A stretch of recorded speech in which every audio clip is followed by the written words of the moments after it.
Hello, I'm Tamara and I'm a sports therapist, and I'm going to be talking today about kind of one of the most common problems I tend to see, and that is lower back problem. We've probably all experienced it at one point or more than once in our lives.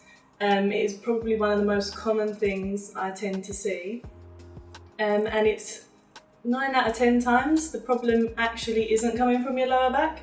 It's coming from other areas.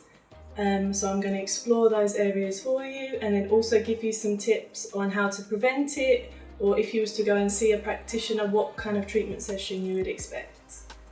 So one cause of a lower back problem is your hip flexors, which are at the front but they come in at the back. And when they're tight, they pull and you tend to then adapt your posture, which then is going to cause your lower back to overwork. Also another problem is your glute muscles. When they're tight, that again, the same kind of thing, they pull on your lower back, causing your lower back to then overwork, and then your posture changing, and then it just goes on and on and on. So what we call like the posterior chain, which is like your back, your glutes, your hamstrings, all of that, if that is tight, that is a big kind of contributing factor into lower back pain. So kind of one thing that you can do to kind of obviously prevent yourself from getting lower back pain would be to regularly stretch these areas. So stretching your hip flexors, stretching your glutes, stretching your hamstrings. And when you're stretching, a lot of people tend to do this mistake and they only hold it for about 10 seconds. They're like, hold the stretch, and they're like, oh, okay, I'm done. When actually you have to hold it for, I always tell my clients, minimum 30 seconds to a minute. Once you hold that, the muscle can fully kind of lengthen and you can get into a nice deep stretch. Your glutes, another question I always get asked is, why are my glutes and hip flexors and hamstrings tightening up, causing kind of the lower back pain? And this can be from if you sit down for long periods of time, these muscles are constantly engaged, which means that they're shortened. So if you're sitting down all day for like 6 to 8 hours a day, these muscles are just going to become shorter and shorter, causing them to become tighter.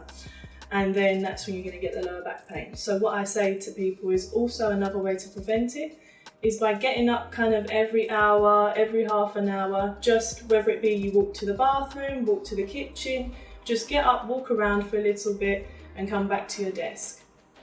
Also, I like to show people some at-desk stretches that they can do for their glutes in this kind of area as well, that can kind of also reduce the tightness in them areas.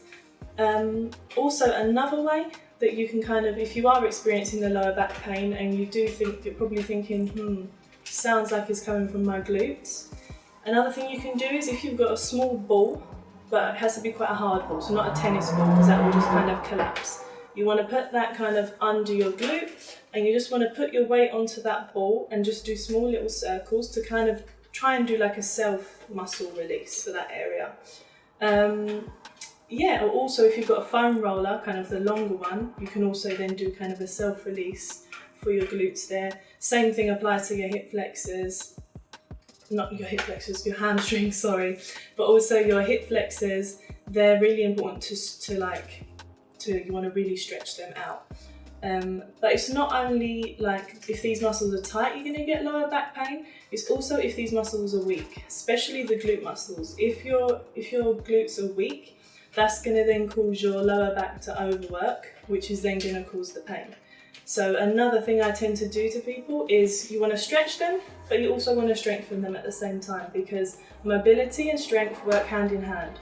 You can be super mobile and really weak, you're going to get injured, or you can be super strong, like really immobile, and you're going to get injured. So I always say you need to kind of work on both, especially in your glutes. So a good way to kind of test to see if your glutes are weak is you're going to do kind of what we call the glute bridge, but you're going to do a single leg one. So you're going to push up and see if your hips kind of wobble or dip, and you're going to do the other leg and you'll be able to see if they're weak or not. If they're strong, you're going to come up strong and your hips are going to stay level. If they're weak, obviously you're going to have some kind of rocking and dipping of the hips. So it's not only tightness in these areas, it could also potentially be a weakness, which is causing your lower back to overwork and then you're getting this pain.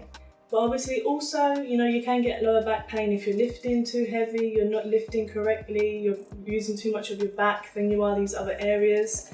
But yeah, I tend to find when I treat people that glutes, hip flexors, or some kind of surrounding muscle is what's causing the issue. So when you do go and see a practitioner, you'll probably expect them to check these areas, test them, test the movement there, test the strength there, to see kind of if they are contributing to the lower back pain. And then you'll probably expect like a nice massage on your back, a glute release, a stretch, or strengthening and stretching tips. So yeah, that's what you should expect when you go and see someone. And it's probably best if you do go and get that treated by someone, you kind of go every 2 weeks or once a month, just to keep on top of it until you feel fully comfortable to go and then work by yourself at home. You're fully comfortable with knowing the stretches to do and the strengthening exercises to do at home.